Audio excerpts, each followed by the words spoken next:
Hai semuanya, selamat datang kembali di channel saya. Di video kali ini kita akan membahas tentang kenapa kapal laut yang sangat besar dan sangat berat yang mampu mengangkut ribuan orang di dalamnya bisa mengapung di air. Untuk mengetahui bagaimana kapal laut bisa mengapung di air dan apa yang menyebabkannya tenggelam seperti kapal Titanic, mari kita simak penjelasan ilmiahnya berikut ini. Tapi sebelum kita lanjut ke penjelasannya, untuk teman-teman yang belum subscribe, jangan lupa subscribe channel ini dan nyalakan lonceng notifikasinya agar teman-teman tidak ketinggalan info-info menarik lainnya dari channel ini. Oke, jika sudah, mari kita lanjut ke pembahasannya. Kapal menjadi salah satu transportasi yang dimanfaatkan untuk penumpang maupun mengangkut barang. Namun, kenapa kapal-kapal besar tersebut bisa mengapung di atas air, padahal kapal memiliki berat yang besar? Dilansir dari Ensiklopedia Britannica, Archimedes mengemukakan bahwa jika sebuah benda ingin mengapung, maka berat benda tersebut harus sama dengan berat volume air yang dipindahkannya.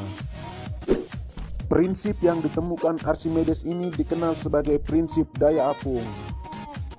Sebelum kita membahas lebih jauh, perlu diketahui bahwa Archimedes adalah seorang ilmuwan Yunani yang lahir pada 287 sebelum Masehi. Awalnya, Archimedes mendapatkan tugas dari Raja Hieron untuk menilai apakah mahkota yang digunakannya terbuat dari emas murni. Setelah pulang ke rumah, Archimedes kemudian mandi menggunakan batu. Archimedes memperhatikan ada air yang tumpah keluar ketika dirinya masuk ke dalam. Saat itu, Archimedes menyadari bahwa air yang keluar memiliki berat yang sama dengan berat tubuhnya yang masuk ke dalam air. Kemudian, dia mengingat bahwa emas murni akan tenggelam dan ada air yang keluar.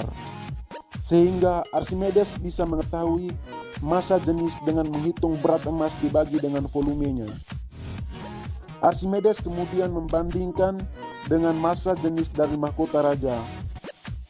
Jika massa jenis mahkota raja lebih ringan, maka mahkota tersebut tidak terbuat dari emas murni, melainkan campuran dari logam lain.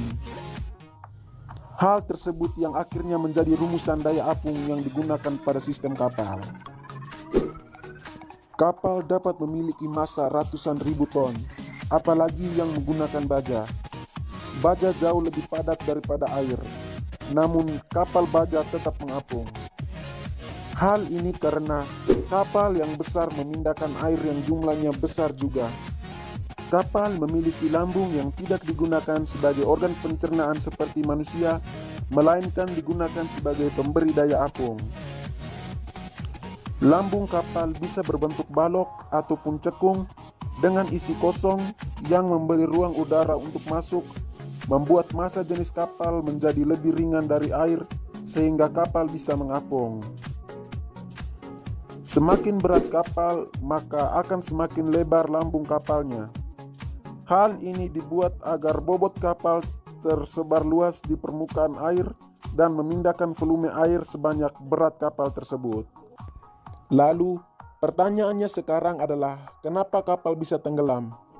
Alasan pertama adalah kapal bisa tenggelam karena muatannya terlalu berat sedangkan volume kapal adalah tetap. Dilansir dari Explain That Stuff, suatu kapal memiliki batas berat tertentu yang dapat ditampung. Sehingga jika kelebihan berat, maka massa jenis kapal akan bertambah dan kapal memindahkan volume air lebih sedikit dari total beratnya. Ketidakseimbangan ini menyebabkan kapal perlahan akan tenggelam. Alasan kedua mengapa kapal bisa tenggelam adalah masuknya air ke dalam lambung kapal. Ingatkah kamu kapal Titanic yang tenggelam karena menabrak gunung es? Tabrakan gunung es melubangi lambung kapal Titanic, membuat air masuk ke dalam kapal dan membuat massa jenis kapal bertambah. Air terus-menerus masuk dan memenuhi lambung kapal, menghilangkan ruang udara dalam kapal sehingga massa jenis kapal yang awalnya ringan karena diisi udara malah menjadi lebih berat dari air dan tenggelam. Sebagai informasi tambahan, kapal Titanic menabrak gunung es di lepas pantai selatan Newfoundland pada April 1912. Kesimpulan dari semua penjelasan tersebut adalah kapal tidak boleh rusak atau berlubang yang menyebabkan air banyak masuk, dan tidak boleh juga kelebihan muatan agar kapal dapat berlayar dengan selamat tanpa tenggelam. Oke teman-teman, cukup sekian dulu pembahasan kita kali ini. Untuk kalian yang tertarik dengan video ini, jangan lupa subscribe dan nyalakan lonceng notifikasinya agar teman-teman tidak ketinggalan info-info menarik lainnya dari channel ini. Mari kita sama-sama membangun channel ini, semoga bermanfaat dan menambah wawasan untuk teman-teman semua.